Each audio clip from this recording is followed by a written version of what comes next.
Alright, everyone rolling? Yeah. Rolling. Alrighty. Damo, just want to tell us how it's looking out there to start off with? It's good. Yeah, we're, what are we, 2 days out, so we're pretty happy where it's at. We're really happy, really. So it's where we want it to be. Nothing really new from what we've done over the last 7 or 8 years. And yeah, compaction and the moisture's where we want it.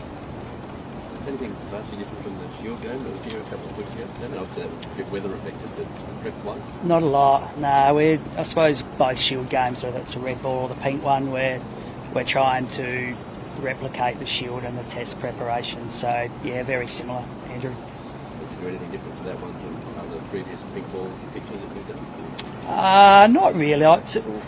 You adapt every year and you tweak things every year. From our side, it's probably our high to cut during the off season more than anything, more than during the year. It's just some finer details that we just try to do to try and keep improving. From a curator's perspective, what is the ideal game for a pink ball test that varies from a red ball? Again, everything tends to stay the same. So it's a coarse matter grass, even grass cover, good deep moisture, but dry and hard. So something where the quicks will get a bit out of it. Spinners will be able to get some bite and turn and bounce. But also important for us to get some partnerships and the players and the batters to be able to play their shots. How many balls of grass are you looking at having on it by match day? Should be around 6. Yeah, right now we're at 7, but I reckon it'll be 6 millimetres. If we get something into a 5-day big test, do you think that's something that could happen? I'm not sure, Tom. Like the players will dictate that. So yeah, we'll look. All we do is try to produce a pitch that provides an even contest between bat and ball. Both teams have like elite bowlers, world-class bowlers. I mean, we've seen enough day-nighters to know that if you get the new rock under lights with 2 new batters in, that it can be very tricky. So, you know, the teams obviously play that game and adapt and are quite tactical when they do that. If there's an opportunity to get the new ball under lights, it'll be tricky. So if they don't, which the Shield pitch showed that if you didn't get the new ball under lights and you had a couple set batters in, you're able to see through some nighttime cricket. What about the bounce, and is there any assistance for spinners on day 4, day 5? It should. Adelaide Oval traditionally plays a role, spin plays a role, so we don't see that changing, and I think history suggests that spin plays a role out here, most definitely.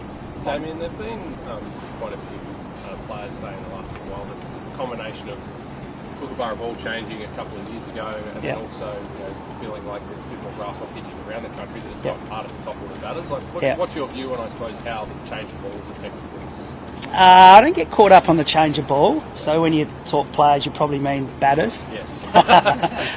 So yeah, look, our job is to try and create an even contest between bat and ball. So our focus has always been on that. How do we produce an even contest, whether it was the old square that we had or whether it's a drop-in. So how do we produce that contest? For us, we've got a game plan that we stick to. In general, feedback has been really positive. Do we always get it right? You don't always get it right, but it's not through a lack of trying. So as long as you know that you're giving it your all, you're trying to create that balance, and you want the players to be able, or the batters to be able to have their time to shine as well. You just got to do the best you can. I don't get caught up in the ball side of things. My job's really just to produce a pitch and do the best I can with the strip of grass, so that's what we focus on. And we're always seeking feedback from the players. But yeah, we'll see how it goes this week. And what was the feedback about that looking for the game against Victoria a few weeks ago, where like it was a little bit like, I suppose, an old square thing on the last day where Lloyd Pope's whipping the ball a long way and it's that way. The feedback was unbelievable. It was like your best case test match going late on day 4, and the feedback, whether it was text messages or verbally, was outstanding. So if we could produce every pitch we ever produced in a longer format like that Victoria game, we'd be happy. So if we could do something close for the test match, we'd be extremely happy. We saw the Perth cricket, on day one it was behaving completely different, and then from day two it just changed. What about this baking hot sun? Can we say that it will drastically change from day one to day two as the game progresses, or you think it will hold up?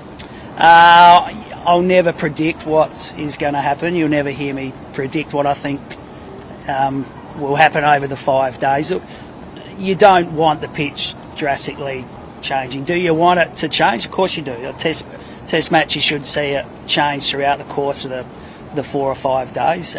Drop-in pitches are a bit more challenging, there's no doubt about that, because they hold together so well.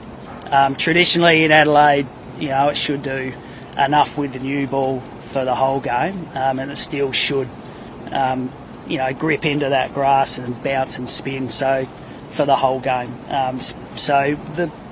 But as the ball gets older, hopefully the players or the batters can build partnerships and score some runs. So, I'm too far removed from what happened in Perth with our own Shield game going on that we were focusing on, so I won't comment on how it went over there. But there's so many things that come into it, isn't it? Could be the ball that you get, it could be the conditions, what was the weather like leading into it, all of that. From our side, we've got a couple warmer days coming up. Friday looks like thunderstorms, which is a bit unique for Adelaide this time of year, but we just got to roll with it and control what we can control. Can you tell us the measurement of the grass, if you haven't already? 6 millimetres. 6 millimetres. Well, on game day. First day will be 6 millimetres. Okay. What is the difference between preparing a pitch for the red ball test match and a working format? Nothing from our side. So probably in 2015, yes, it was definitely different. We left more grass on there to protect the ball, but we do that red ball, pink ball now. The same preparation techniques go into it, exactly the same. That means an artist is it ready, or did I drop it in New York ready? Good question. Both challenging, but I'll leave it at that. Very, very, very. New York was challenging, but it was a great opportunity for the team and myself to get over there. We learn a lot. Anything you do in such a short period of time definitely keeps you awake at night and keeps you thinking through steps to work through those challenges. But no bigger occasion than Australia and India in a test match. Back in the day, Adelaide was known for real battathons and drills. And are you happy that you're going to err one way these days here, that you err on wickets tumbling and just like we saw last year? I mean, clearly you want to balance, but you prefer that way. You want perfection every time you prepare a pitch. So it's a good question. I was actually talking to Les about it last week. So a really good question. Look, do you want a 5-day and a draw out of it? Obviously not. But do you want a 2.5-day game? No, you don't. You've got to get that balance right. The fans come, they want to see cricket, whether it's here or at home. So we play a role. The players play the game at the end of the day, but we do play a role. I own that, and we'll just try to do the best we can. So wickets falling is exciting, but 10 wickets and 300 runs would be ideal, if I was honest with you. That produces exciting cricket and with runs and wickets falling.